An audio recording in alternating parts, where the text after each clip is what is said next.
Hi, Floppers. Before we start this episode, I just wanted to remind you we are in the middle of Flop TV Season 2. That's right, the 1-hour internet televised Flophouse TV show is here for you the first Saturday of every month through February. Just go to theflophouse.simpletix.com and get your tickets or season pass for this all-new Flophouse TV stuff. We're covering movies we've never covered before. We've got video segments. It's amazing. Just go to theflophouse.simpletix.com for Flop TV Season 2. This time, it's personal. On this episode, we discuss Joker, Folie à Deux. Oh man, we got a Pepe Le Pew situation going on over here. Dan, stop assaulting that cat.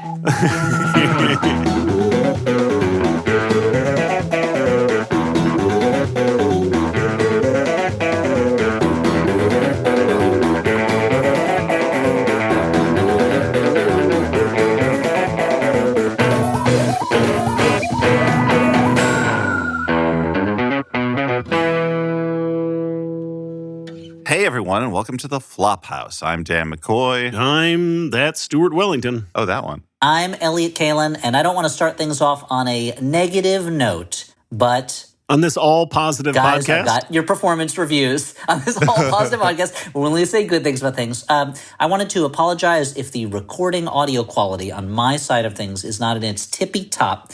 I am not at my home right now. We're recording this during the time of the Los Angeles fires of early 2025 because 2025 just couldn't wait to get the bad stuff out right off the bat. Just wanted to do it early. And I'm okay. My family and I, we left the city because our house was a little bit too close to where we were comfortable with being when it comes to being close to fire. But luckily for us, we've been very lucky, and it seems like our house is okay, and we'll be returning to it. But I wanted to say, you'll be hearing this a week later, but a lot of people have been devastated by what happened, both emotionally and also in terms of losing their homes.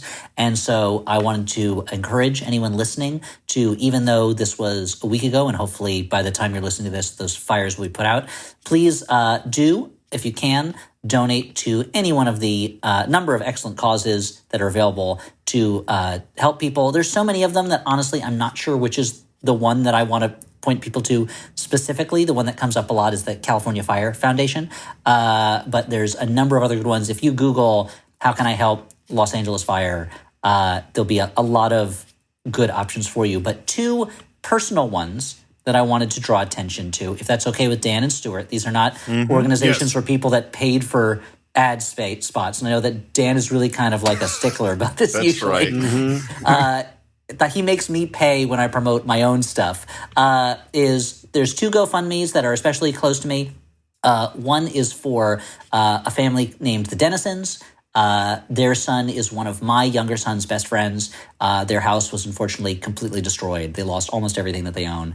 And there's an aid fund just for helping them restock as they are finding a place to live in the meantime.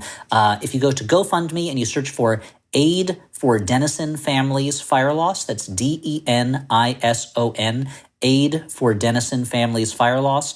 Please, if you feel an interest in donating to help them, or in addition to something that's a bigger issue, is that the synagogue where that same younger son, he's just a bad news kid who is cursed. The synagogue where he went to preschool and which is kind of our Jewish community in the area, PJTC, the Pasadena Jewish Temple and Center, was completely burned to the ground. And it was very traumatic for us seeing the pictures of this place that we used to take him every single day and that we still go to for events just destroyed. And so if you go on GoFundMe and you go to Help PJTC Rebuild After the Eaton Fire, again, search for Help P as in Paul or Pasadena, JTC Rebuild After the Eaton Fire. Any amount that you can help in getting them off the ground would be fantastic. They've been there for about a century as a synagogue and Jewish center, and that building just needs to be rebuilt because it was destroyed in the fire. And so those are two that would mean a lot to me if any listeners wanted to help with them. But otherwise, if you would rather help in the broader sense with one of the larger organizations, please do so wherever you want to donate your money or goods if the place are accepting goods. As a Southern Californian, I would greatly appreciate it.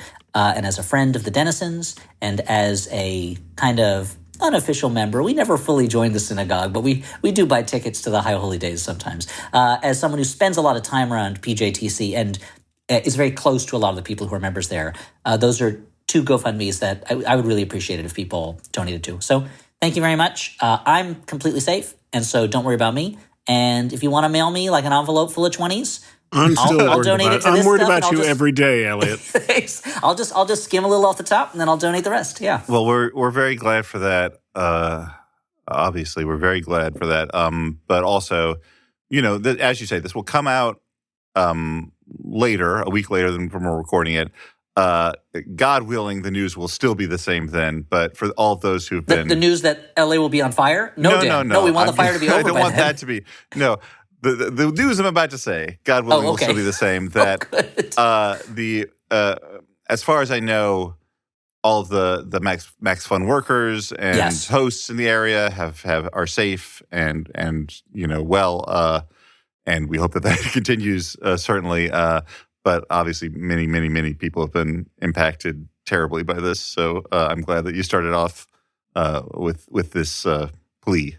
Thank you. Yeah, it'll be, hopefully by the time you listen to this, those fires will be out and people will be safe. But a lot of people are going to need help getting their lives back on track, back together, and especially people in the area of Altadena, which is very close to where I live and where a lot of the people we know live. And so, if you can help out to get those to help those people, that'd be wonderful. So, without further ado, let's start talking about something positive and fun. Comedy show. Joker, Folie, Deux, a laugh Well, with a name riot. like that, with a name like that, that's a comedy, right? And it's directed by famed comedy director Todd Phillips. Phillips. You got the Hangover director. It's got the classic clown prince of crime, the Joker. It's got the word Folie in the title. It's just like Stephen Sondheim's funniest play, Follies. So it's going to be a laugh, Laff riot.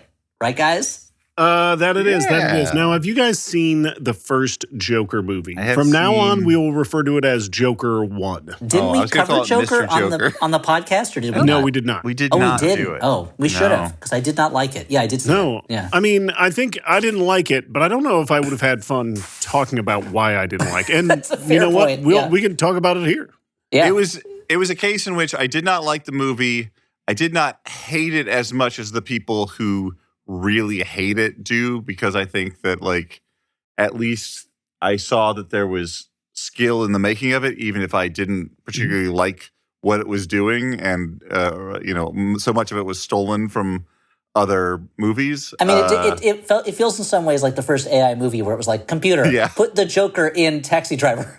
Joker, put the Joker in King of Comedy. And the computer was like, beep, boop. But you're right, it is the first Joker. And it was a largely panned and unsuccessful, all these Oscars? One Best Actor. That's why there are now, I believe, the same number of Asian women have won acting awards as people who played the Joker, which is 2. But it made $1 billion. It was a huge hit. I mean, I didn't like it. I felt like it was production standpoint, acting standpoint, excellently done. And I thought it was all towards a goal that I did not appreciate and I did not enjoy or connect with. But clearly connected with a lot of people. It made $1 billion.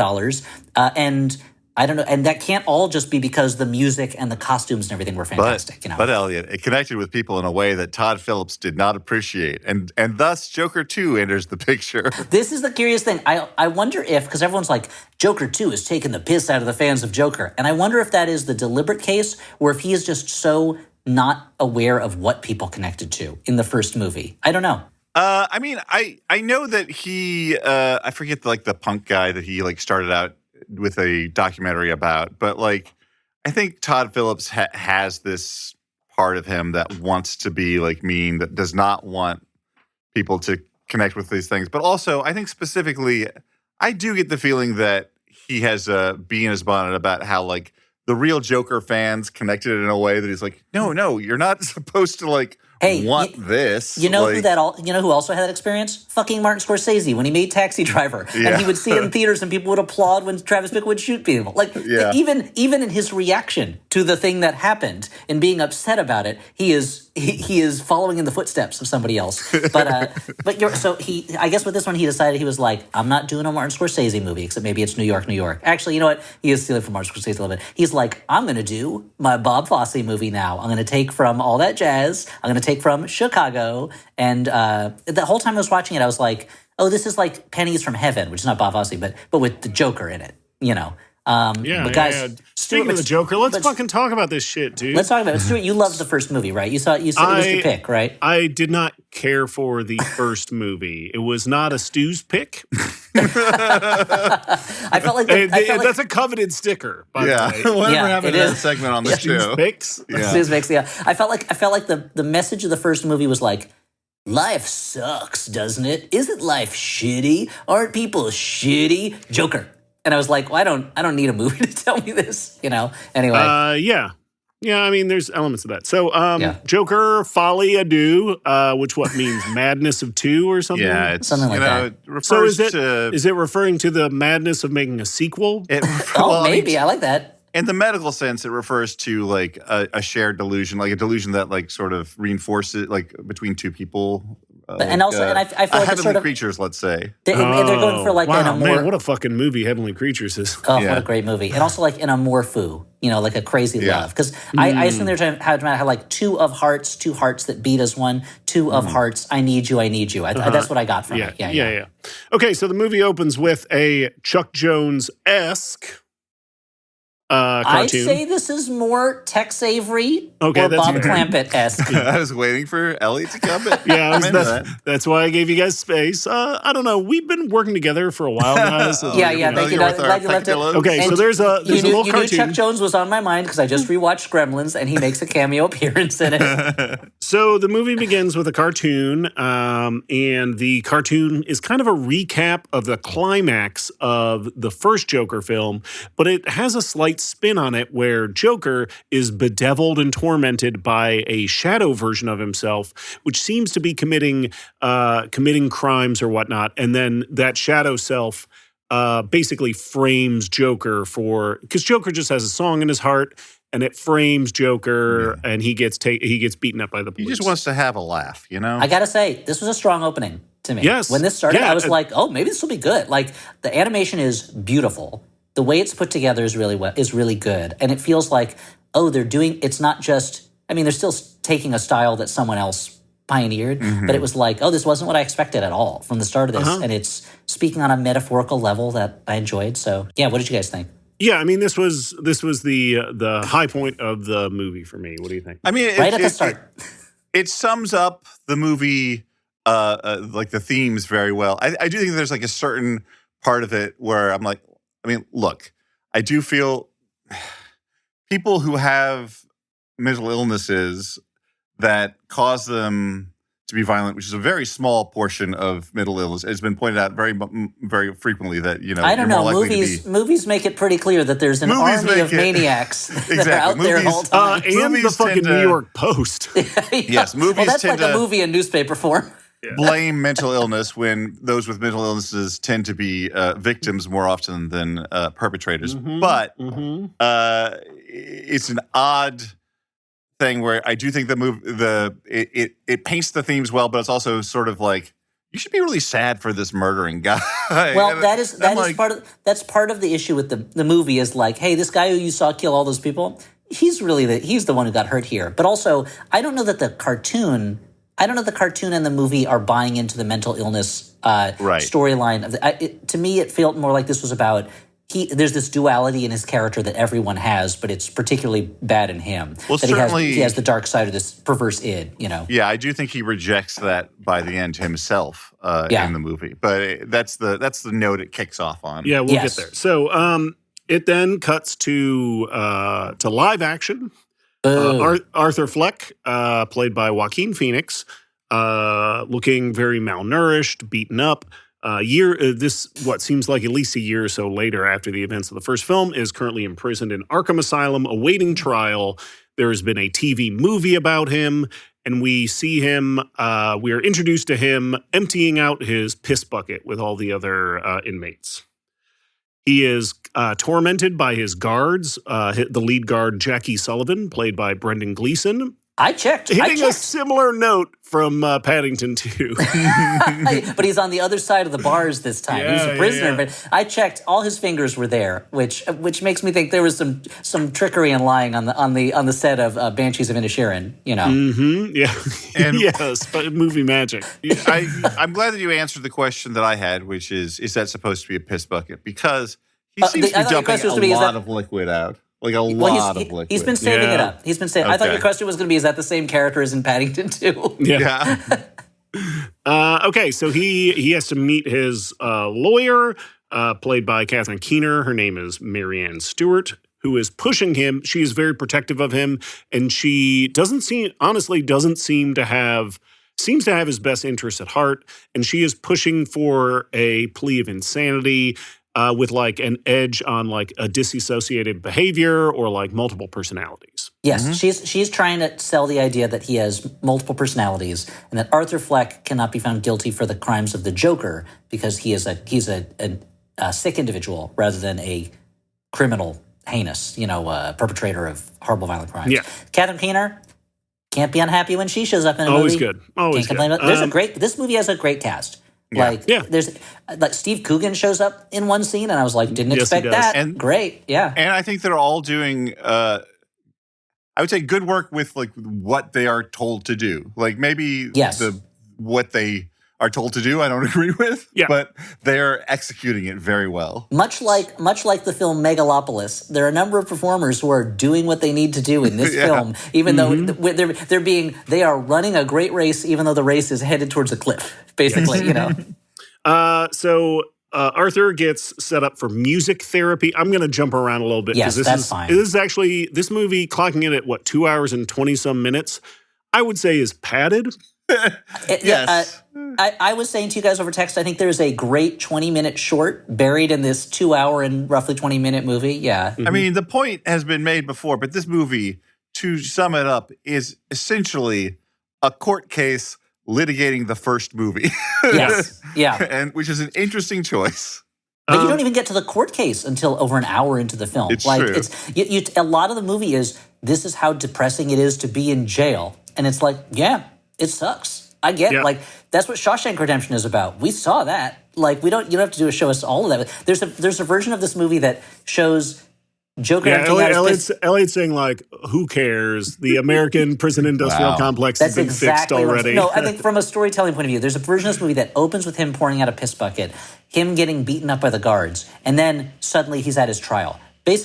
Or suddenly he's meeting Lady Gaga's character. Like, there's just like a lot of this movie is atmosphere, and the atmosphere is, let's just say, urine scented. Like there's a moment where he's being like right near the beginning where he's being taken by his guards from one wing to the other wing, and they go through they go from one building to another outside, and it's raining, and all the guards open their black umbrellas, and the rain is pouring down on him, and he looks up, and when he looks up, you see all the umbrellas are different colors. Yeah. And then it cuts back to them having black umbrellas, and I'm like, movie, you're trying too hard here.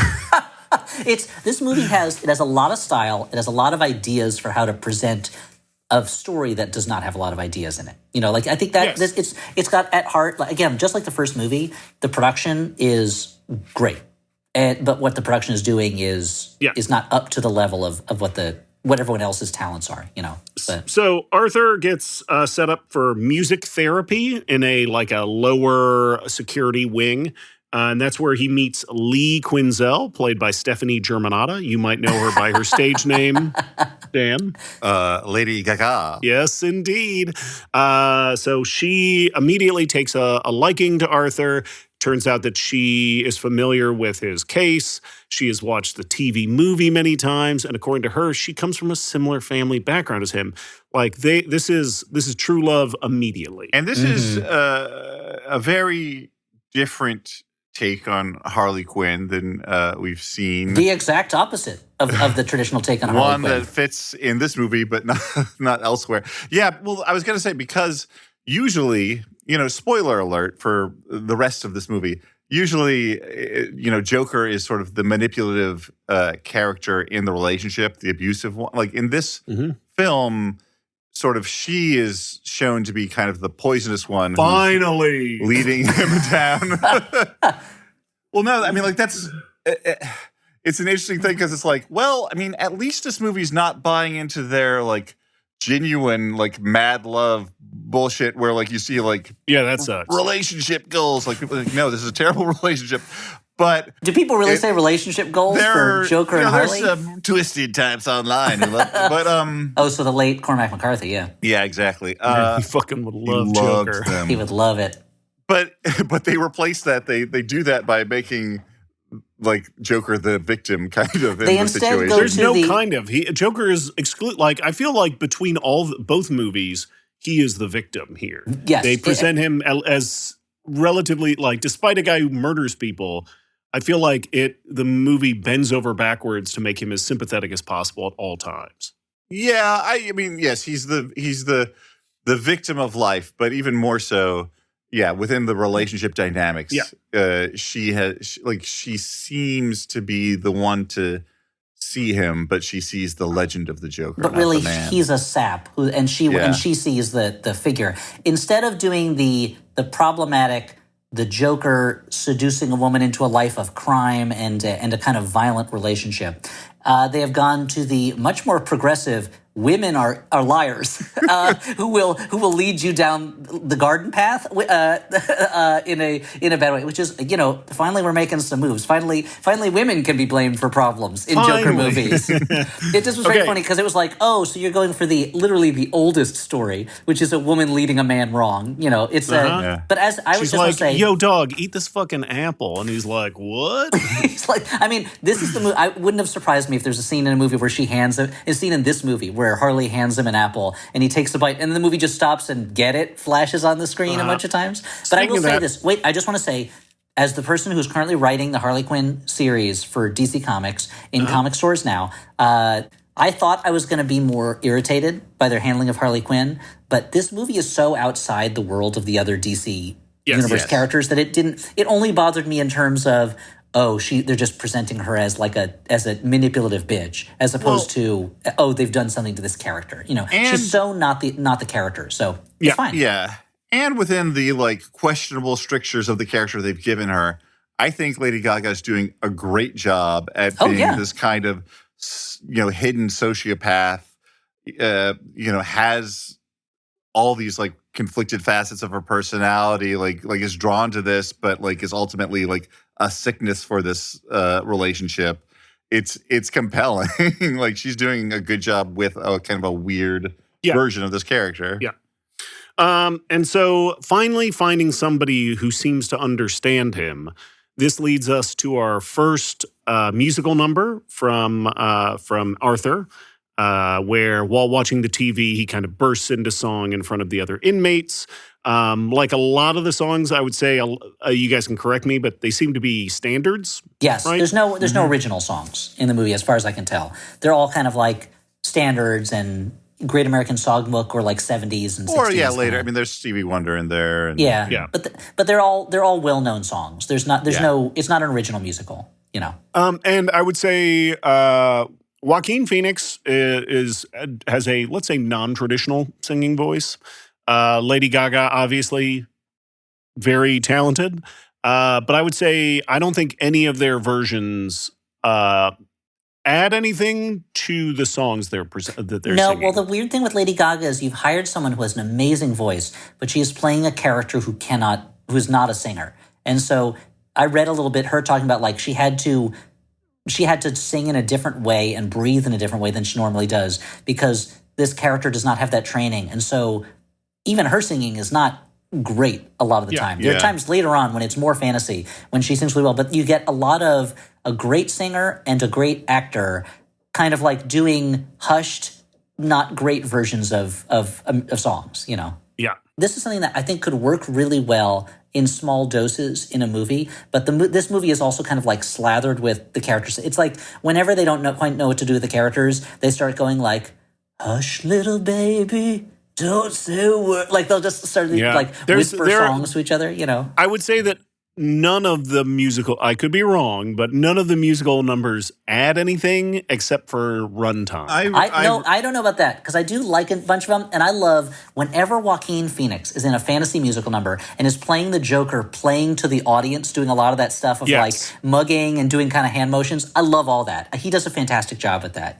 That's really maybe that's the number in the courtroom later. I feel like it's probably the highlight of the movie. Okay, I wanted to say there were a couple that I liked. That I liked his first number when he first breaks out in song and like does a whole thing around the room of like the inmates watching TV, and he's doing it all with personality because, as you say, his voice isn't like amazing. He does a fine job, but like it's not his strength. And I liked if they could see me now as they're escaping because it's a more dynamic scene overall. What's happening, but in general, it's one of these things where it's like, oh, I guess that this is a musical for the same reason you referenced Pennies from Heaven before. Like, I've never seen the miniseries, which I understand is better, but I never liked the movie because it only seemed to be like, hey, you like the fun and escapism of musicals? Well, guess what? Life is shit. I'm going to rub your face in how life is shit, and we're going to put some songs in there so it's even more ironic. And it's like, yeah, I get it, man.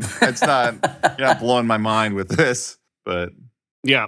It is similar to that. Did you guys like my version of Tom Waits doing Hush Little Baby earlier? I loved it. That was pretty fucking Hush cool. Little Baby, don't say a word. Oh, yeah, I love it. Yeah. The devil's creeping in the bottle. That kind of stuff. It always turns into something about the devil or drinking or, So, and also, I feel like, I don't know if this is done Stuart, explicitly. he should be your favorite singer, Tom Waits, because you love weights lifting. I do love weights lifting.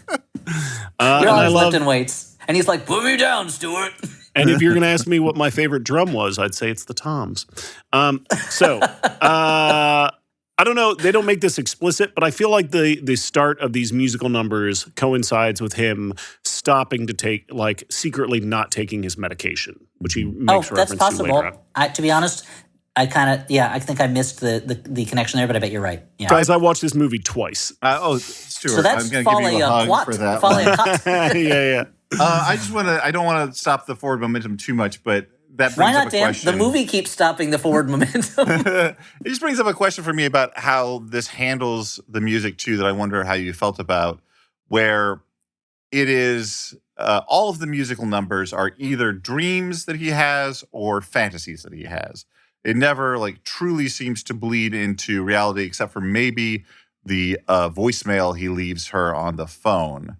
And that handling, like, I don't know. I kind of wanted to see it break the bonds and mess up those lines a little bit more. But what do you guys think? I don't know. I feel like that's part of why I feel like that's part of why I feel like my attitude that it doesn't add much is because it always feels like it's outside of the narrative. I mean, I think all a musical number needs to do, this is just not to take you down, Stuart, harshly. I feel like all a musical number needs to do in a movie to add something is just be enjoyable. And there are some that accomplish that. But I agree that the rubric is so clear where it's like, this is the stuff they feel like they can't say out loud. So they sing it. And it does feel like once you've cracked that code, it's like, all right. And it's not like the songs make different points throughout. Like a great musical, people are expressing different emotions through songs. And with these, it's mostly the same kind of 2 or 3 emotions. But I wish that they had I guess that's the difference between an artist like Todd Phillips and an artist like Bob Fosse, is when you watch all that jazz, there are parts where you're like, this man is breaking down. I don't know where the line is between what's real and what's not real anymore. And what he's presenting as in the mind of the character and what's happening in there. Or like a Synecdoche, New York, which is not a musical, but has a similar sort of breakdown in reality, where it's like there's a certain... let me recategorize Synecdoche, New York in my DVD collection. You had it in the musicals, parentheses, no music section. Right next to Raging Bull. But I think there's maybe that's the difference sometimes between a craftsman and an artist is an artist making like a messiness that is more powerful in some ways than a well-crafted, straight line thing. Maybe this is just because I finished reading Sam Watson's book about Francis Ford Coppola, and he makes every one of his movies sound like a phantasmagoric, kind of like messy thrill ride. But maybe sometimes art needs to be messy and entertainment needs to be clean. and this one is like entertainment trying to be art. Maybe I don't know. I don't know how to say it. And also, I don't know how to say it, but I'll keep talking because that's what Elliott Kalin does. And before we jump even further, we do have to point out that like the choice to make this movie arguably a musical is also part of that like the edginess of it and like pushing back against some of the fans, right? Like, is that the feeling like that there was an effort to be like? I'm not sure about I think that. that's possibly part of it, but it's if so, it's bungled so much by Todd Phillips. Like, even though this is clearly, as far as I'm concerned, a musical, like it breaks into full musical numbers all the time. Like Todd Phillips actively was like, "Don't call it though a musical though," even though there's a bunch of musical numbers in it, and it's like, I mean, well, it's as much of a musical as man. it's as much of a musical as Amelia Perez, which is considered a musical. But I wonder if that was a deliberate. I feel like every choice. I don't know that every choice he made was a deliberate. Like, you want this? Well, I'm giving you this. You want a Batman movie? Well, I'm giving you a musical. Because the fact is, like, Hollywood always likes to say that people don't like musicals. But I don't know about Joker fans in particular. But for most audiences, I think if they know going in there will be music, they enjoy it for the most part. Like, Wicked was just a huge hit, and it wasn't. And I bet you there's some overlap between people who like Joker and people who like Wicked. Because it's all nerds, right? And like I think and also like these days, even incels like music. I mean, they don't necessarily like the Great American Songbook. They're more into the kind of stuff that Stewart listens to. Where it's real harsh and it's all anger at the world. Yep. It's all "Bring Me to Life" by Evanescence. But I do think the movie is doing certain things to like push back at the audience watching it. But I don't know if making it a musical is necessarily that. Also, like, if you cast Lady Gaga in your movie and the audience comes in not expecting some music, that's on them. That's their problem. That's their fault, So let's speaking of Lady Gaga. Oh yeah, in the middle of watching a movie, is she in this movie? Yeah, well, I'm talking about her right now. In the middle of watching the inmates watching a movie in the like less secure wing. They're watching The Bandwagon. Thank you. With Fred Astaire, yeah. Where the song "That's Entertainment" comes from, which becomes a motif in this one. Yeah. Lee sneaks off to smoke a cigarette, and she starts a fire in the piano, which causes a big ruckus. And in the tumult, it does start a big ruckus. Why'd you interrupt me? I was right. So in the scrum, she and Arthur like temporarily slip out, like they temporarily escape. They don't leave the grounds, but they basically like run around outside and dance together. It's fun. I mean, I will say this about this movie. It is if it's messy in any place, it is messy in the amount of security precautions around Arthur Fleck, who is somehow treated as the most dangerous man in Gotham and also allowed just free reign, especially in the courtroom scenes. It is bonkers, the amount of rope that the judge gives him. Where Arthur I'll allow it. He's like intimidating a witness on the stand in the moment, and the judge is like, "Watch yourself, counselor." It's ridiculous. Yeah. But anyway, there's nothing in the rule book that says a Joker can't be a lawyer. So they get recaptured. He gets dragged off and put into solitary. He's visited by Lee in solitary confinement, where she explains that she's leaving. They're trying to separate the two of Makes them. sense. That he's a bad leaving. influence. Yeah. Thank you. And before they go, she smears some Joker makeup on his face, and they have sex. And I mean, I think that this is a fuck you to Joker fans, because it is clear that the Mr. Arthur Fleck lasts about 5 or 6 seconds. I mean, I have to assume he's a like, virgin. He's got to be a virgin, right? Yeah. Like, what's the? Well, I mean, especially because he looks at her like, okay, that was cool, right? That was good. And he's like, damn, that's some gorilla. That's how it goes. He was like, "Sorry, I rocked your world, Harley." Yeah. Are you gonna need a minute? Yeah. Okay, well, I'm not going to make any of these jokes I'm going to make. He doesn't light a cigarette after it, which is weird because he's smoking throughout most of the movie. For the first third of the movie, his lines are "got a cigarette" or "can I have a cigarette?" That is it. So shortly after this, he is set up for an interview with Patty Myers, played by Steve Coogan, and it seems to be I love anytime Steve Coogan does an American accent. I love when Steve Coogan does an American accent. And he is able to play a jerk that's not over the top a jerk in a very perfect way. He is.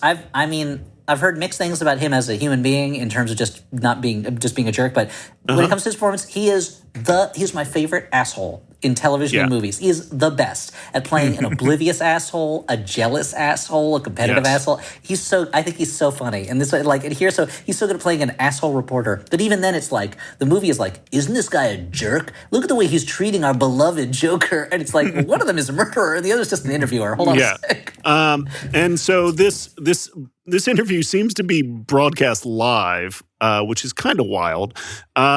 And his lawyer, Catherine Keener, is hesitant to have him do it, but she thinks he's prepared for it, and has this very like mothering aspect. And at this point, Arthur like goes to kiss her on the lips, and it's one of these moments where it's like, oh yeah, this guy is so unused to anyone being nice to him that he becomes like obsessed with them. So the interview basically devolves into him singing a love song to Lady Gaga, Harley, through the TV. At this point, we also learn that that Lee is kind of famous and has been doing interviews about him. This is one of the weird things is that because it's so through Arthur's perspective, I had a hard time understanding what Lee's relationship with the rest of the world was. Like by the end of the movie, at his final court day, she is wearing Joker makeup on her face, and the police are escorting her past a crowd into the court, basically. And I was like, does the defendant's girlfriend usually get like who clearly is a bad influence on him? She's dressed up like him when he committed his crimes. Like, is that the kind of thing that they need to make sure is in the room with him? I mean, that's a pretty cool outfit. You don't want that to get ripped up by a crowd. To be honest, it's the most Harley Quinn outfit she wears in the whole thing. Yeah. You know, it doesn't look that different from the outfit Harley Quinn wears in my current run on the book. Harley Quinn from DC Comics in stores now. And can I just buy that at a store? Or? You can just go to any comic book store. It'll be on the shelves. Ask them to order the next issue for you if it's not there. Well, you don't have to like get it like behind the counter, go into like a special back room. Nope, not at all. Should be right there on the racks, right there on the regular shelves. So you can go into that special back room, Dan. There's some interesting material. What do they do? Yeah, if you want to read Faust, with Blood of the Damned or whatever it is, then go to that back room. But stay in the front room if you want Harley Quinn, written by me. Yeah, from DC Comics. Okay, so... Dan, if you want the kind of books that Glenn Danzig publishes, go to that back room. Oh, that's super scary and also kind of sexy. Speaking of sexy and scary, Joker, Folie 2. Yeah, so the trial begins. The DA, Harvey Dent, is the prosecutor. Assistant DA, I'll let you go on. Yeah, it's fine. They are seeking the death penalty, and again, his lawyer is pushing for a multiple personality diagnosis. One thing that I liked that this movie didn't do, although I guess it's on Arthur's side, so I don't see what it is, so many of these movies have a lawyer who is like, you can't kill my client because he's criminally insane. And the movie presents them as if they're the real villain, And Catherine Keener's character, I feel like, maybe it's just because I'm so sympathetic towards any character played by Catherine Keener, even in Being John Malkovich, where she's kind of the villain. But I feel like she is not presented as a person who has a wild, like, erroneous theory. Instead, she's also trying to do her best by her client. She doesn't seem to have an additional ulterior. She's not using him for something. Yes, yeah. And also during this time, Lee shows up at the trial, and she even during a recess, she even interrupts Catherine Keener's character while she's giving interviews to like yell at her and make a big scene. And she makes a statement that when Arthur gets out, they're going to make a mountain out of a little hill, and then walks off. And one of the reporters is like, what does that mean? Which is pretty funny. Yeah, she's mad because in the course of trying to prove that he did these things because of his abusive childhood, all these things happened to him. The fact that he dealt with this, by creating this Joker figure who is to blame. He's mentally ill. Harley feels like this is making him look weak, like a fool. It's tearing down the legend of him that she has fallen in love with. And this is something I wish the movie was like a little bit better at handling, because it's clearly what it wants to handle, which is the idea that this is a guy who has had a hard life and was broken by it and committed a crime, and to the outside world, he has become a figure that they can project their anger about the world on. But we never see the outside world. When they're like, there are crowds of people out there cheering for the Joker, we almost never see those crowds. Lee is our only representative from that, and she's so close to Fleck that it's hard to, like, I know it's so, they made a choice to make it all through Joker's perspective, but I do wish we had a little bit of a better idea of how the outside world is seeing him, because he's so clearly a broken guy who committed a bunch of crimes, and his biggest crime was killing a talk show host on TV. So the idea that other people are like, yeah, he's taken down the systems that we need taken down is kind of ridiculous. Like, as if somebody went on the air and killed Jimmy Fallon, I don't think that all these people would come out of the work being like, yeah, it's time to take on the system, you know. Except Dan would. Except Dan would. Well, because the system Dan wants to take on is Jimmy Fallon. Yeah. Well, except the people who, you know, love the movie Joker have this sort of like sympathetic, like, you know, like we live in a society attitude that I think that this movie is explicitly taking on in the character of Lady Gaga and being like, look, this is the real sociopath, the person who thinks that this is a good thing and projects their like own feelings onto it and wants to kill even though they haven't had a tragic life, all this stuff. But I think she's so clearly, I mean, from moment one, I don't know if you guys, from moment one, I figured like, oh, she's playing a game. Like, she's so clearly not a sincere character, whereas we live in a world where someone murdered a healthcare company CEO, and that person became a hero to broad swaths of the population. Like, that's what Joker's trying to get at. And I feel like there's a in the real world version of it, it's so much more. It makes more logical sense that someone it makes more logical sense.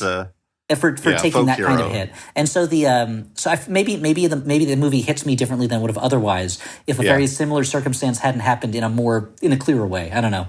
And also the guy wasn't wearing fucking clown makeup when he did it, you know. So there's something about the bringing in, especially the end of people wearing clown makeup as like a go-to thing. I guess it's not that different from wearing Guy Fawkes masks or anything. I mean, they're all Spartacus at that point, you know. Mm-hmm. You know, man. I guess so. That was the funniest thing at the end. Well, I guess we'll get to it. There's a guy who's driving Joker around, and he's wearing Joker makeup, and he's like, "Get your head down, get your head down." It's like, well, you're the one wearing Joker makeup. If you're gonna stop somebody, it's you. So at this point, Arthur explains his plans with Harley to his lawyer, who's like, actually, she doesn't come from the same background as you. She actually lives on the Upper West Side. She has a healthy family life. She has a PhD in psychology. She was able to check herself in and out at will. Did this affect you at all? Maybe I'm reading too much into it. I'm sure I am. They're like, she's from the Upper West Side. Her father is a doctor. And I'm like, oh, she's Jewish. I get it. Okay, she's an evil Jewess who is leading him astray. Thanks, movie. But maybe I'm just reading too much. Maybe I'm just too prepped, I think that there's a context as a Jewish New Yorker New Jerseyan who lived in New York for years that you're applying that like makes sense, but I think the movie's just trying to code it as like she had a privileged upbringing. She's upper class. Is Quinzel a Jewish name? It was probably Quinzelovsky or Quinzelovich. Yeah. They changed it. And then they changed it Quinzelis Island. Yeah. And I do like Ellis Island was for non-clowns, and Quinzelis Island was for clowns immigrating to the United States. Yeah. I'm sure this has been addressed before, but at one point, the statue of Lafferty. That's where we're going. Yes, Jerry Lafferty. I'm sure this has been addressed before. Yeah, man, right down the line. They make a point at the start of the trial to say the people of New York versus the state of New York versus Arthur Fleck. So I'm like, yeah, okay, officially Gotham is New York. Is part of New York, yeah. Okay. I feel like Eric Adams would be totally fine with a Joker running around. If ever there was a mayor who would fit in a Batman movie, it is Eric Adams for sure. 100,000. If ever I could see a mayor where Two-Face or the Joker or the Penguin would show up in his office and be like, "We've got to make a deal," and him going, "Okay, man, let's figure it out." Like, it's Eric Adams for sure. You mean the mayor who, when he won the primary that he was definitely going to win no matter what, he was like, we did it, so I got myself diamond earrings. Like, yeah, I pierced my ears. It's like, yeah, cool, thanks. I'm glad that was the promise you made. Okay. Again, wait. So we have the guy who shot the healthcare executive. We have Eric Adams. The real world is doing such a better job of being a gritty Batman movie or realistic Batman movie than the Joker series is. You're upsetting me. Okay, so Dan, it's Batman's world. We're just living in it, you know? Yeah, so. So Arthur confronts Harley about this information. She reveals that she did it all so that they could be together. And guess what? She did it for the Nookie. She's pregnant. You know. She did do it for the Nookie, in fact, and that led to a pregnancy. Yes. It can happen the first time, Dan. So don't. It can. That's true. Okay, so when I do it for the first time, I'll remember that. Yeah. On the other, don't use that as you could get pregnant the first time, Dan. So please, you be safe. I don't want you to get pregnant without wanting it. On the other hand, she's smoking throughout. So she's like, I'm pregnant. Takes a puff, blows out smoke. And I was waiting for Arthur to be like, well, stop smoking, but it doesn't occur to him. You know. No, it doesn't. He's too busy singing songs. Okay, so he around now I can't remember the exact order, but I think he dismisses his lawyer at this point. Yes, he takes over his own. He's going to defend himself. The state brings his former coworker Gary Puddles. Wait, this is after he shows up in court in Joker makeup, and they're like, "You're your own counsel. A lawyer has the right to dress their clients however they wish for a court." I looked up all the pertinent casework on this. There is no way. There is no way I could see if Donald Trump, because he's the president elect, if he went in and he was like, I'm painting my face like a clown, then I could see them going like, oh, well, the rules don't apply to you. Yo, dude, if you go to a fucking boardwalk somewhere, there's got to be a Donald Trump in Joker makeup. Yes. Like T-shirt. But the thing is, that same T-shirt, you could wear it to make fun of him or to support him. That's Depends why on who's wearing it's a fucking genius move, dude. That's why you could sell it that way. But the idea that the judge is like, sure, it smells like weed and incense, but like you can wear that shit anywhere. Again, man. that is also that's also part of the Venn diagram in the middle. You know, the idea that the judge is like, yeah, you should probably dress the way you did when you committed the crime that you're on trial for. And then when this witness comes in, I'm going to let you lean right close to him and talk and yell at him. And also, you get to interrogate him in a Southern lawyer voice. The judge never butts in. The judge explicitly was like, okay, you can be your own lawyer as long as you don't turn this into a circus. And then he doesn't stop it the moment he starts doing the like, I'm just a poor country lawyer. Dan, he literally walked in clown makeup. Yeah. Like, that's nothing gets more circus than that. But yeah, that's true. But I did say this about I will say this about the Southern lawyer voice. He sticks with it for a long time. Yeah. I didn't like it when he started, and at a certain point I was like, damn it, I got to respect it. He's still doing it. He's still doing it. Yeah. A commitment to the bit that is unmatched. So his former coworker Gary Puddles comes up, and he is a character who I feel like, based on the first movie, you would hope that he is going to be sympathetic toward Arthur. Like he was Arthur's kind of one friend. Mm-hmm. And of course, the picture that he paints is one of Arthur being dangerous and scary. And how he has lived in fear since these killings happened. He's been terrified since, the Joker tries to be like, I didn't hurt you. Like, you're my friend. He's like, you didn't hurt me? What are you talking about? Like, all of these things have ruined my life in certain ways. And this is a moment in the movie, and Arthur's genuinely affected by it.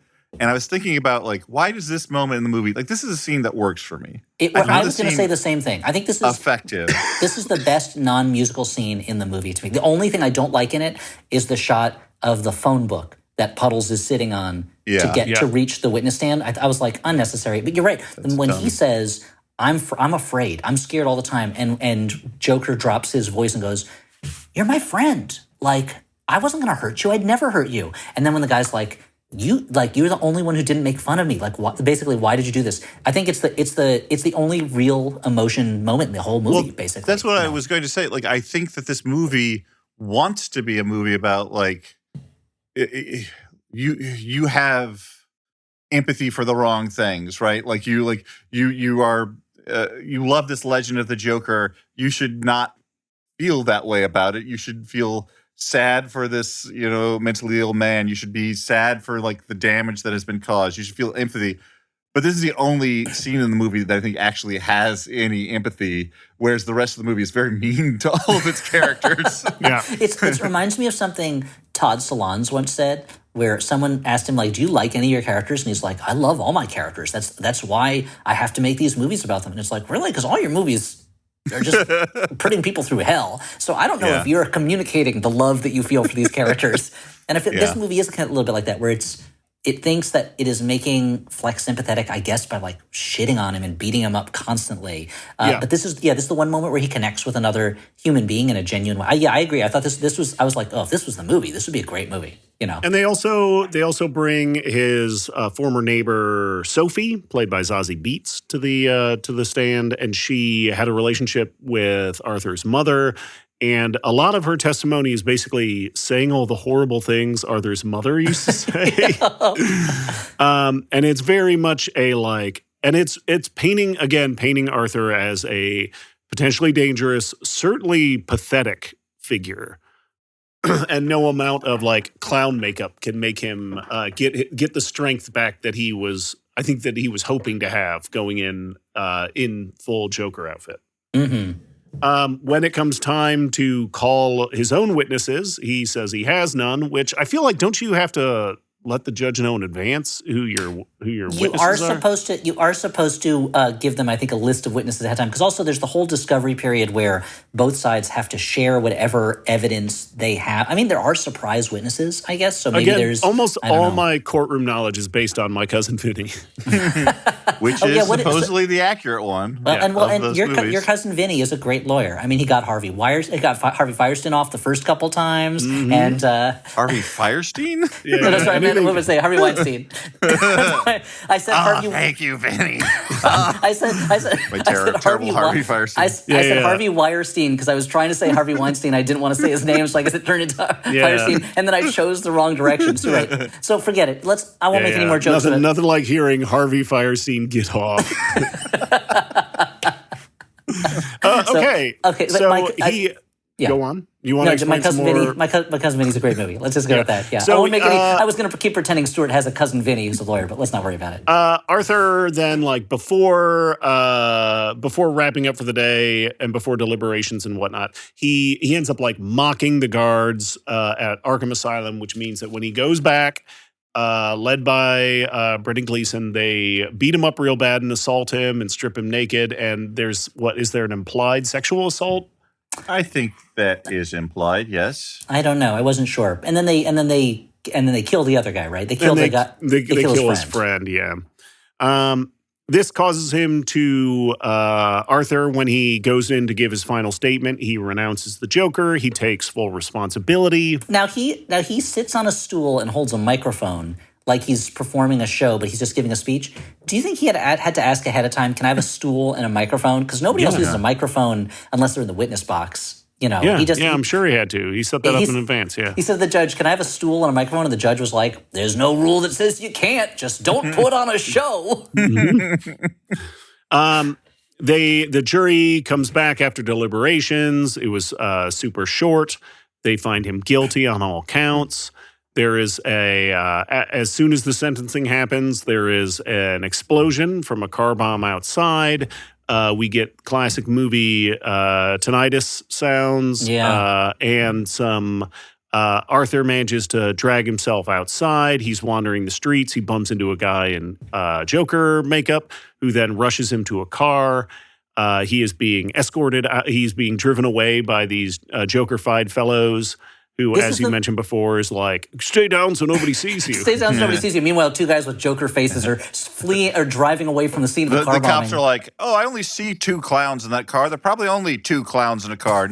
Surely no more clowns can fit in a car. If I know something about clowns and cars, is it's hard to get more than 2 of them into one. And this is the sequence where the movie, very briefly, for 5 or 6 minutes, becomes Beau is Afraid. And I was like, okay, it's turning into Beau is Afraid. I liked most of that movie. Okay, great. Yeah, so he eventually, like, he escapes from them and he goes running down the street. They chase him for a little while, and even after he escapes from them, they're shouting like, "Hey, we still like you."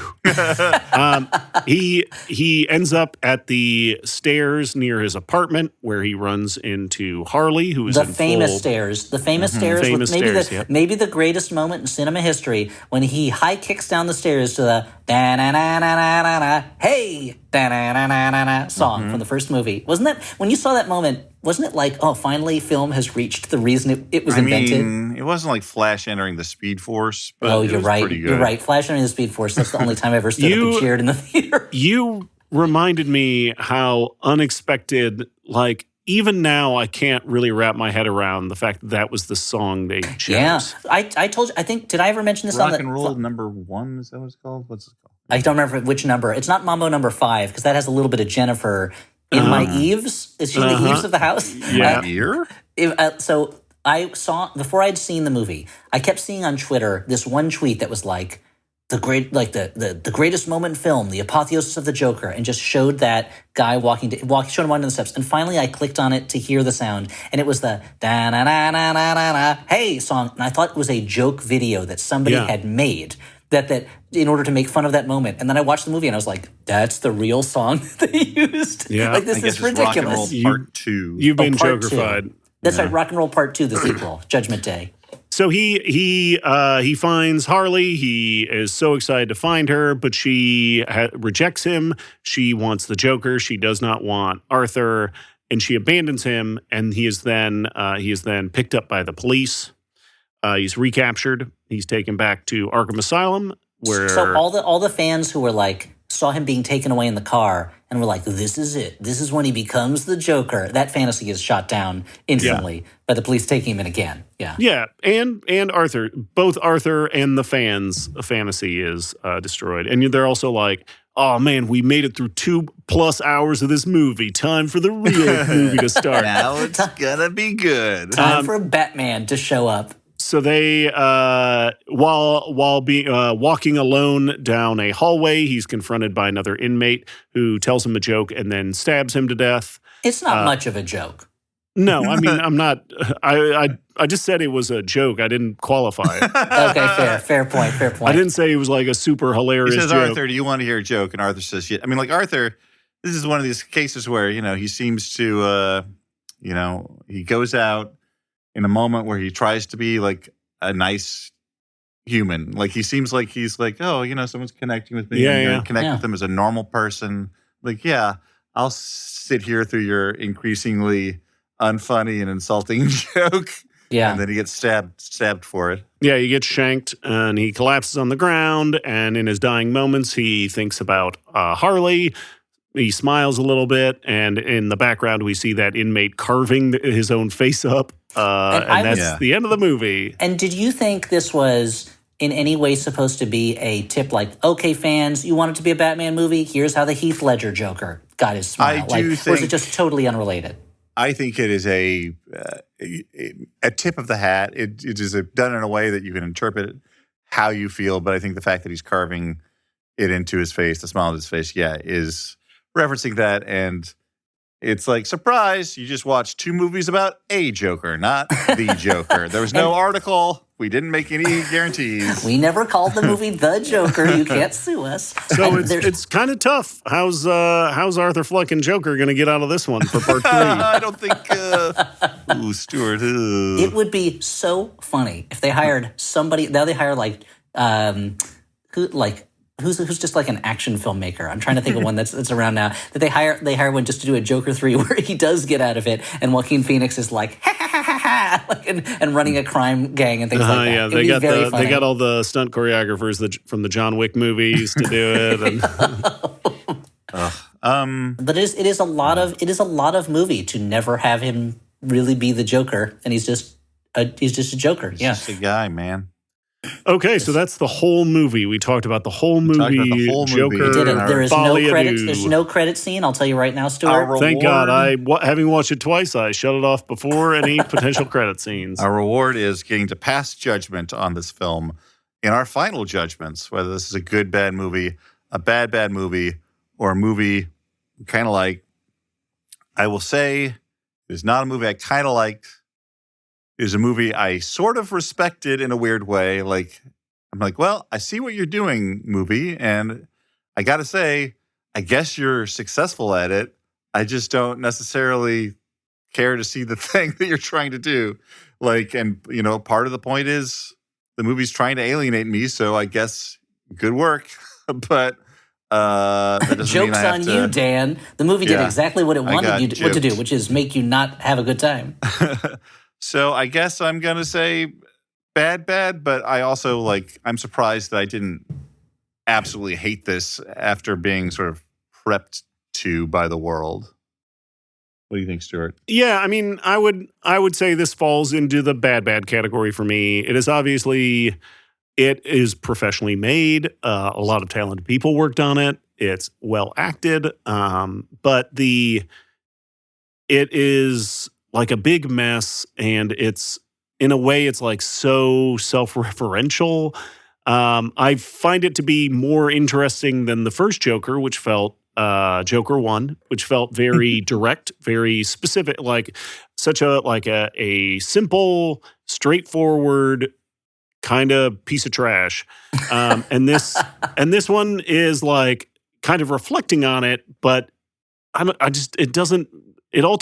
maybe it has stuff to say, but I don't like the way it's going about it.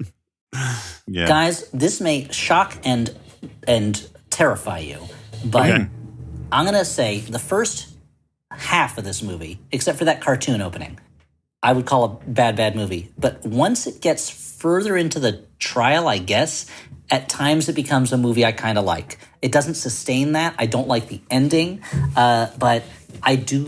Maybe it's because I disliked the first movie so much that this was operating on that curve. But there are times when I was like, some of these musical numbers I really like, and there is one genuinely emotional scene, the one we were talking about between him and Puddles, and the acting is all really good, the production is all really good. I think that first really monotonous, repetitive hour of the movie hurts it a lot.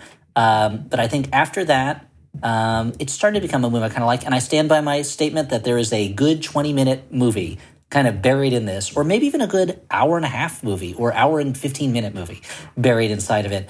But it spends so much time wallowing in its own despair and its own unpleasantness and grimness that I don't really like it. But there are parts of it that I kind of like. So that's why it's a kind of like rating. But that's also partly because I disliked the first one so much that if this is it's one of those things where it's like, Joker fans, if you really like that first movie, then anything that is an attack, like a direct rebuttal to that, I'm probably going to like a little bit because my tastes are the exact opposite of it. Yeah, it's like Joker 1 fans, this is what it's like to have enjoyed The Last Jedi and then watch Rise of Skywalker. Yeah. I can't remember the fucking Well, I wonder if, and there's part of me, I also wonder see so much of how you feel when you see movies affected by where you are in your life when you see that movie. Like clearly, Taxi Driver is a much better movie than Joker. Like it clearly is. But when I saw that as a young man, when I felt very alienated and very disaffected and very lonely, that movie spoke to me in a way that now I find very uncomfortable that it spoke to me in that way, because it's clearly about a person who's driven to madness and there's a reason why other people keep him at arm's length. And there's part of me wonders if when I was 14, if Joker came out, maybe I would have been like, yeah, I get it. Like I'm unhappy all the time too. So yeah. And then I would have seen Joker Folie and I would have been like, what? Huh? What? Hold on a second. Yeah, when's he gonna fight Batman? The pain away. Huh? What? When's he gonna beat Robin to death with a crowbar? That's cool stuff. This isn't cool. Joker did that? I mean, in the comics. Somebody should lock that guy up. You know what? They should kill that guy, Stuart. I don't care what Batman says. At this point, his death toll is in the thousands. They should kill that man. They should execute him, you know? Yeah, I mean, I try to kill him every time I play Injustice, the video game, and my opponent selects the Joker, which I feel like is weird that the Joker and Superman can fight it out Mortal Kombat style, but that's true. You know, games are games, you know. You would think Joker would last about a second in that fight, except that Superman won't kill. Joker will. Mm-hmm. Hello? Hannah? Yeah. It's Clint McElroy. Hi, Hannah Ray. Oh my God, hello. I don't know if you know who I am. I do. I love The Adventure Zone. It is probably my favorite D&D podcast. You've been a faithful member of Maximum Fun since March of 2019, and this is them rewarding you as our Maximum Fun Member of the Month. It's awesome. I love it. So what made you decide to become a member of Max Fun? You know, it was so long ago. I'm not sure what the exact moment where I decided was. I think I've kept it up intentionally because a lot of those different podcasts have been there for me when I felt really alone and sad and just needed something to laugh at. Oh, well, that's Hannah. Thank you so much. Thanks for being a member. Thanks for being a Taz fan. Thanks for all the nice things you had to say about me specifically, and I guess my kids. I guess indirectly. If you're a Max Fun member, you can become the next Max Fun member of the month. Support us at MaximumFun.org/join. Jackie Cation, hi, and welcome to the MaximumFun.org podcast, The Jackie and Laurie Show, where we talk about stand-up comedy and how much we love it and how much it enrages us. We have a lot of experience and a lot of stories and a lot of time on our hands. So check us out. It's 1 hour a week, and we drop it every Wednesday on MaximumFun.org. Let's take a moment to thank our sponsors. This week, those sponsors... Look at our sponsors. Joker. Oh, no. Oh, no. The first sponsor is Squarespace, who supported this episode. They're the all-in-one. Well, they're sponsored. The episode was sponsored in part by, I tried to retrofit into that sentence construction. Didn't really work. Sure. If you're wondering what it is, say you're the Joker and you need a website, you go to Squarespace. That's how you do Thanks. it. Dan, that was seamless, the way you tied that into our episode. It's a platform for entrepreneurs to stand out and succeed online. You can use it to build a beautiful, more personalized website that's tailored to your unique needs and craft a bespoke digital identity that you can use across one's entire online presence. Ooh. You can connect major social and multimedia accounts to your website in a few clicks as icons, direct links, or embedded feeds. Build visitor trust while updating content only where you need it, extending your brand's footprint. So, if you're in the market for a way to make a website, make it easy on yourself, make it snappy, make it look good, go to squarespace.com for a free trial. And when you are ready to launch, go to squarespace.com/flop to save 10% off your first purchase of a website or domain. Also, this podcast is sponsored in part by Rocket Money. Rocket Money, the exciting sounding service that helps you keep track of your budget, where your money's going. The start of a new year is the perfect time to get organized, set goals, prioritize what matters most. If one of those priorities is financial wellness, well, my friend, Rocket Money can help make your goals achievable.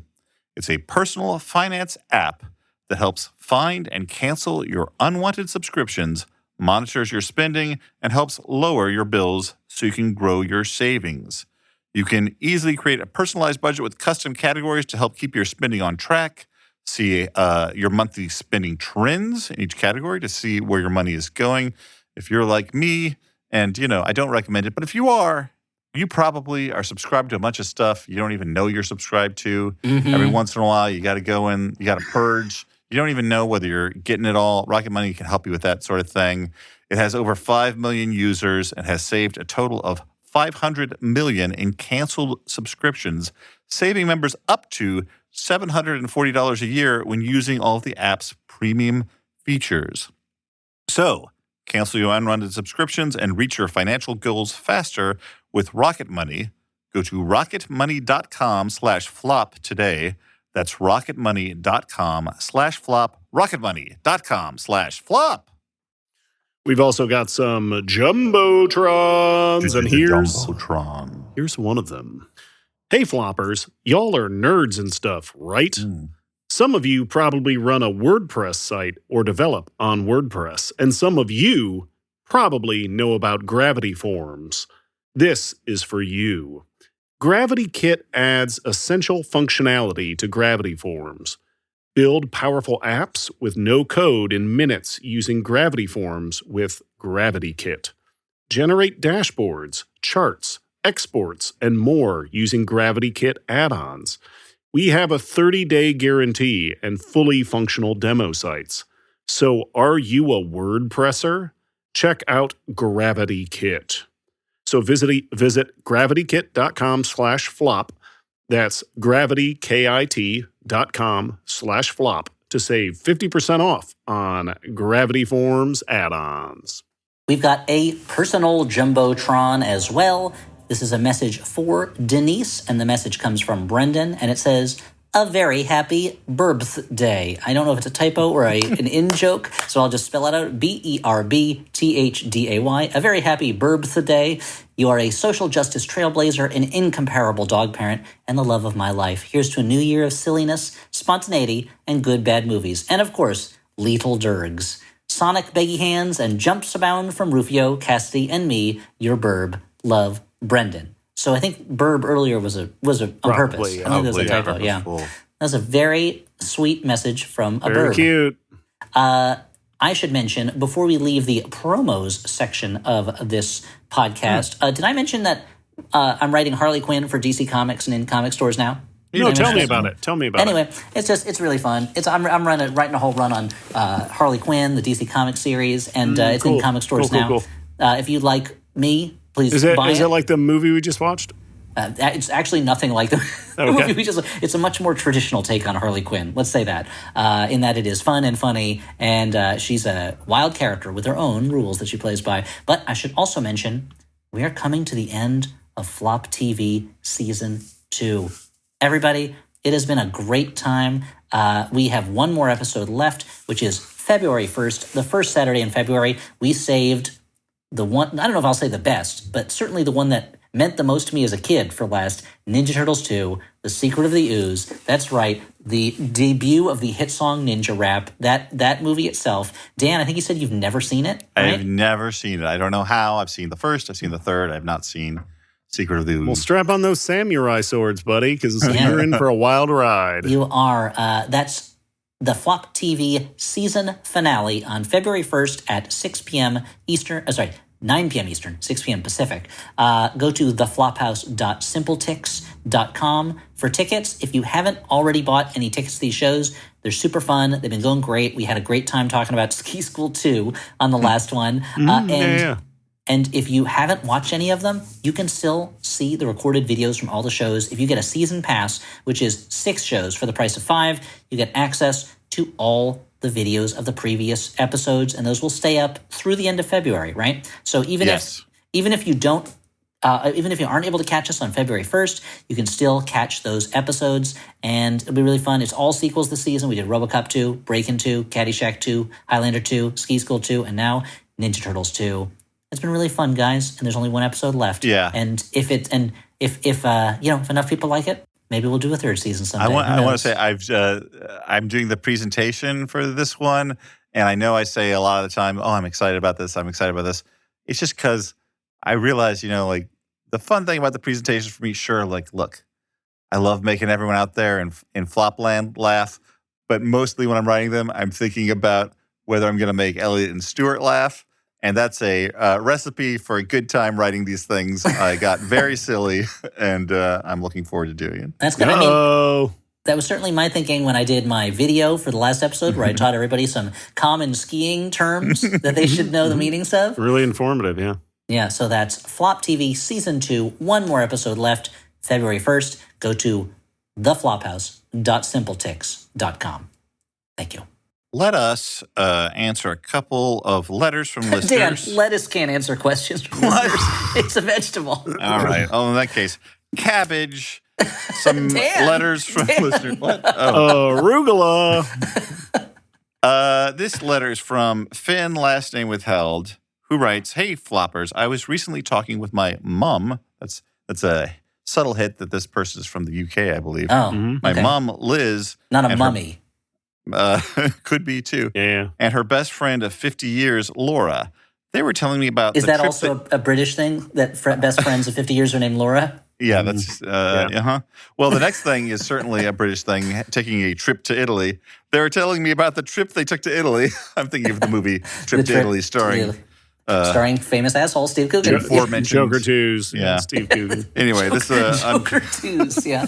I'm like second sentence in on this thing. They're telling me about the trip they took to Italy in 2001 and mentioned they'd spent some time staying with Laura's aunt Helen, an actress who lived in Rome. This triggered something in my brain, and I asked if Helen's last name was Sterling. Laura said that it was, and then I had the great pleasure of saying, have you ever heard of a movie she made called Castle Freak? Whoa. Laura had never heard of it, so I pulled it up on Shudder, and the three of us watched the opening sequence.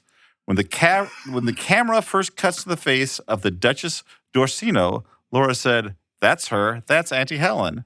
And as the Duchess was whipping her deformed son with a cat o' nine tails, Laura started cackling and saying, oh, Auntie Helen would have loved making this. Mm-hmm. When Helen's character died at the end of the scene, I turned the movie off, and Laura made me teach her how to start a Shudder account so she could show her daughter this previously unknown footage of a beloved family member. Yet another beautiful family moment, courtesy of your podcast and the cinema of Stuart Gordon. Keep it floppy, just like Giorgio's very much attached ding dong. Ben, last name withheld. Oh, New Zealand. New Zealand. Okay, well, that's why you read the whole letter first. Yeah. Yeah. Mm-hmm. I did neglect to read that part. Mm-hmm. That is so sweet. That's such a sweet adorable thing to be like, hey, here's your aunt whipping her deformed son. And I hope they did not watch the rest of the movie after that, because she's not in it, and it's only going to terrify them. They signed up for a Shudder account, so they have the whole movie. They can watch it whenever they want, along with Psycho Gorman, other good reasons to watch the rest of the movie. You know? Yeah, there's plenty of good reasons. Anyway, that was Jeffrey Combs and Barbara Crampton's insane chemistry. Yeah. I was very charmed by that. That is very charming.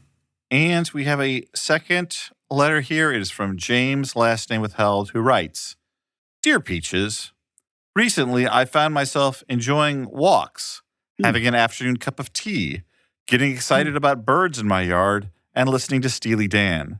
My question for you is this what middle age is? And I have to say that in my experience, yeah, pretty much. Also old age. Yeah. Yeah. I do only have one Steely Dan album that I listen to very infrequently, but that is more than my youth when I would make fun of the very idea of Steely Dan being anything anyone would want to listen to. So, which is ironic since they called you Steely Dan when you were still shoplifting for a living. That was after the dildo that the band was named after. Oh, I see. I thought it was after the band. I didn't realize it was after the same sex Went toy. back to the original source. Yeah, well, Dan looks a lot like that metal dildo. I feel like I have, in my middle age, I do enjoy walks much more than I did before, and birds. But I'm still holding the line against Steely Dan. Maybe I'll break. Have you guys ever like walked and stood at the edge of a pond and just looked across the expanse of water for a little while? Yeah, you ever done one of those? That's really wonderful. That's pretty cool. Yeah, pretty good. Then after a long walk, have you ever like had a good sit? Oh, yeah, I love a good sit. Too. What about a cold glass of water? Wild, man. Delicious. Well, I guess this is our next podcast. Yep. I mean, it's kind of Have you guys ever smelled fresh baked bread? I've baked it. Oh, wow. I mean, I feel like it's more we're doing the podcast of Joe Pera talks to you at this point. Yeah. That's great. If only. Well, those were letters. Have you guys ever given a hug to somebody that means a lot to you? Yeah, probably not enough. I mean, that I did before I was in middle age. Also, I don't. Yeah, it I hits do it more different. now. It hits different. It does hit you different. That's true. Hey, have you guys ever looked at your kids and been like, "Let me memorize this moment because I know they're going to grow up so fast and they're not going to be this age forever." Do cats count? Yeah, they do count. Cats don't. Muscles and meatball. Every time I look them in the eyes. I mean, That's I do think about. Occasionally drive myself to tears thinking these cats won't be around forever. And then I'm like, why am I thinking this? Yeah. Stop it, Dan. Yeah, this you is should helping stop your that. day. Yeah, that's not helping at all, yeah. Take another edible, Dan. Calm down. And he's like, but brain, I've had 7 already. Okay. Well, let us move on to recommendations. Lettuce can't move on, Dan. It's a vegetable. Okay. It can't move on. Move on to recommendations. No, that's why Cats in the Cradle is called that, Dan, because cats are children. That changes the whole movie. It's just the whole song if he's singing about his cats the whole time. Yeah. Meow, meow, meow, meow, meow, dad, meow, meow, meow, meow, meow, meow, meow, meow, meow, meow, dad. Oh, man, it takes me back. Well, I fed my cats just the other day. Yeah. Keep it going, buddy. Let's recommend. I don't know enough about cats. Recommend. They lick themselves, etc. They lick themselves in the very same way. Let's recommend movies that may be a more rewarding way to spend your time, particularly since the Joker 2 is so long. I'm going to kick us off, and in honor of Elliott, I'll honor him in the smallest way because the poor man is so stressed by recent life events on the coast. I will honor him in the smallest way by recommending. Don't recommend Backdraft, Dan. That would be No, super Dan, insensitive. that would be very tactless. A 1930s movie. Oh. I recently watched 30 Day Princess from 1934, a movie that is on Criterion Channel right now. It is part of the Love in Disguise collection. That's disguise. Love in the skies? Not the sky. Oh, no, not the no, skies. just, oh. You got stuff like the Lady Eve there. Major and the Minor. There's deception in a love story. But 30 this Day is why you were Princess- texting me about Sylvia Sidney. That's why. You put the Mr. Policeman, I gave you all the clues. And unlike Harry Hula, who took a long time to put those clues together, you did it right away. I put this on because of Cary Grant being in it, and I saw the screenplay was co-written by Preston Sturges, and it's a 70-minute movie, and I was like, okay, you're winning me over. But really, the headline here is Sylvia Sidney, who I had seen. I realized later on, I had seen her early in her career in a couple of things, Fury, Sabotage, but didn't put her together with the woman that the parts I knew her best from, Juno and Beetlejuice, the grandmother in Mars Attacks, towards the end of her career when she was a much older woman. But here, as a very young actress, she's sparkling. She's very funny. She didn't get a chance to do comedy a lot, I understand, but she's great here in a dual role as a princess and as a sort of brassy dame who's an actress who's hired to pretend to be a princess. And it never hits like kind of the screwball pitch that maybe I would want for it to be like super funny, but it was definitely a charmer of a movie, and I enjoyed it. So 30 Day Princess. Stuart. That sounds good. I'm gonna watch it. I'm gonna watch that when I get back to my home because I haven't seen that one.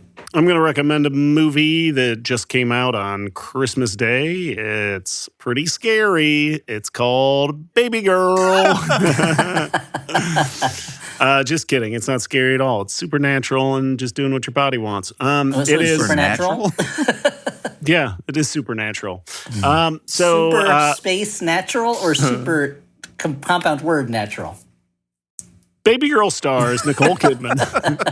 Wait, she's Webster's a kid and a Dictionary man? defines Baby Girl as... Baby Girl and Kid Man are. It's very funny that Kid Man stars in Baby Girl. Yeah, it makes a lot of sense now. Well, we'll get to some more of these.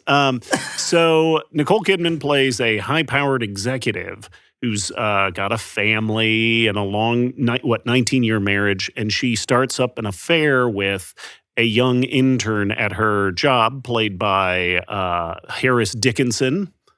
No jokes there? No jokes about Dickinson? Okay. Okay. Seems like a perfectly normal name. Okay. I don't understand even where you would start making a joke about a name like that. Okay. So, it is an erotic thriller that plays with power and control, and how Nicole Kidman's character is like kind of secretly longing for loss of control or giving herself over to someone else's power. And it ends up like it's a movie about like yearning and wants, specifically like wants that you have trouble voicing or you're embarrassed by. And I found it to be really well done and sexy and funny. And yeah, it was a good time of the movies, Take your parents. I've been wanting to see that. I have a digital screener through the Guild and have not been able to make time yet. It's got Tony B in it, Antonio Banderas. I love Tony B. Yeah, Tony B. So do you think Tony Billionaire? Tony Billionaire, famed cartoonist? Yeah, the artist of Sock Bunky. Yeah, sure. Bockies, yeah. Drinky bro. I think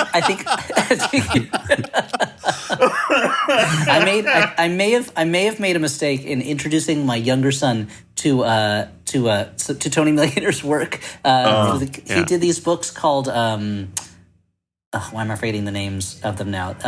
He did these two books about a character where mice make a character out of trash, and a little girl kind of becomes his friend, and he's like Billy Hazelnuts. That's what it's called. So it's like he's always like, let's read Billy Hazelnuts again, and I'm like, but we're not looking at any other Tony Millionaire stuff, right? Because I think you're ready for it.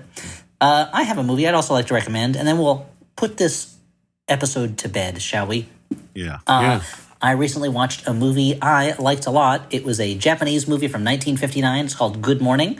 Is it from Yasujiro Ozu? Yes, it is. One of the masters of Japanese film. You can tell because his movies, a lot of them have titles that are just a time of year or a time of day and are very hard to keep track of. I believe I recommended his movie Early Autumn at one point already, but it might have been late summer. I don't remember. But Good Morning is it's a short little slice of life movie about the people who live in a very small neighborhood, and the main, if you can call it the main story, is these two brothers who want a television. They really want their parents to get them a TV, so they decide they will not talk until they get a TV. And this has caused problems for them. It causes problems for their parents.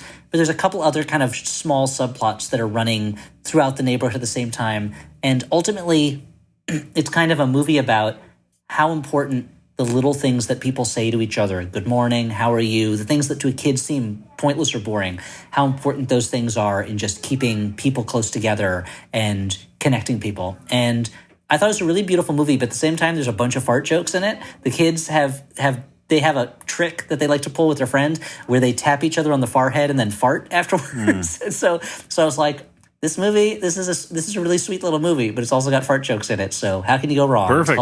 It's called Good Morning from 1959.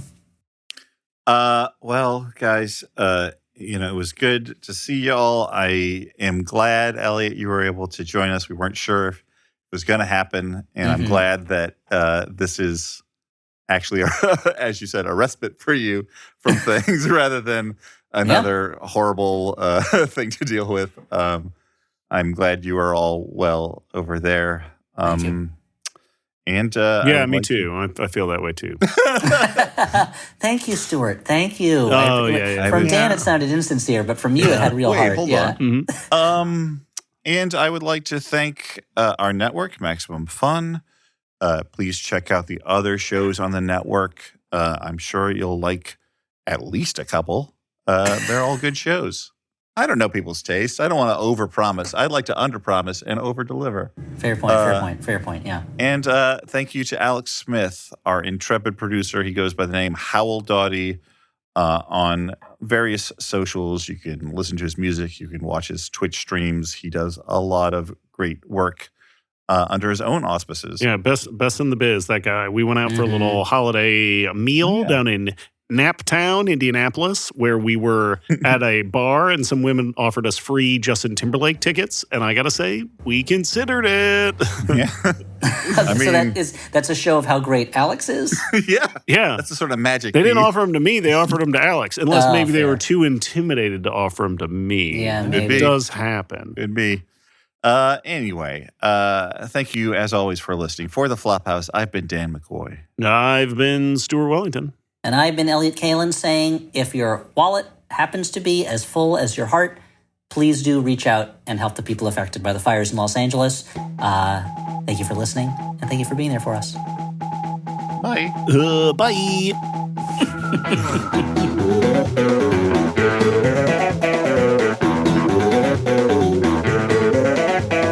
Hey, Stewie. This is your brother, Huey. You want to hear this song I made? Listen to this, right? Huey, That's Dewey, how and it goes. Stewie. That's how it goes in Back to the Future. Yeah, he's like, hey, Alvin, it's your cousin, Leroy Chipmunk. You want to know that new sound? You want to hear it? Listen to this. Christmas time is here, my guys. I mean, I guess it's called Alvin and the Chipmunks because it's like, Paul Revere and the Raiders or whatever. But like, Alvin's also a chipmunk, Yeah. It Dave should be is the Dave and the non-chipmunk. Chipmunks. It should be Dave Seville and the Chipmunks. Yeah. Anyway, Dave's Dave- such a fucking dork. he is. He's a I jerk. mean, that's his part. He's a dork. he's like fucking John Arbuckle. He's defined by his pets rather That's than true. by anything he does. Like Jane Goodall, yeah. A lot. Thank you.